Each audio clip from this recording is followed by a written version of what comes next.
Morgan Stanley investigating spot Bitcoin ETFs, and the SEC objects to Terraform's law firm.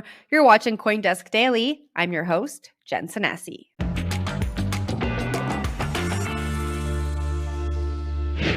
Bitcoin remains in the green, up over 3% as of 9 a.m. Eastern Time.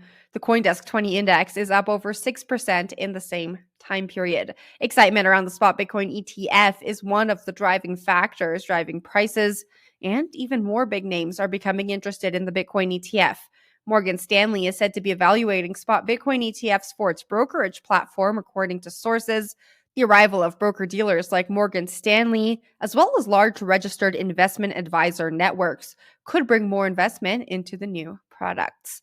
The Wall Street giant is in the midst of performing due diligence to add spot Bitcoin ETF products to its brokerage platform. That's according to two people who have knowledge of the matter. The number of Bitcoin held by crypto miners has dropped to the lowest level since July 2021. Bitcoin being held in wallets tied to crypto miners has declined by more than 8,400 this year.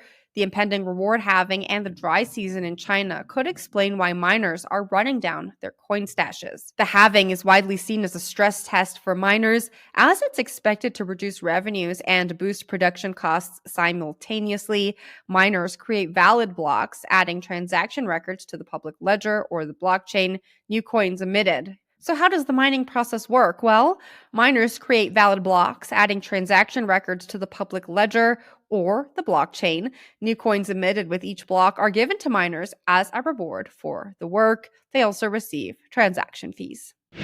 And the SEC objects to Terraform's $166 million retainer of law firm Dentons. The agency alleges that money was siphoned off into an opaque slush fund for its lawyers, which could have gone to investors and creditors. Terraform Labs and its founder, Do Kwon, currently face a trial in the U.S. from the SEC regarding the collapse of TerraUSD. The SEC alleges that Terraform intended to avoid paying a future judgment, which is why it sent the millions to Dentons. That's a wrap for CoinDesk Daily. Get more updates on CoinDesk.com, and we'll see you next time.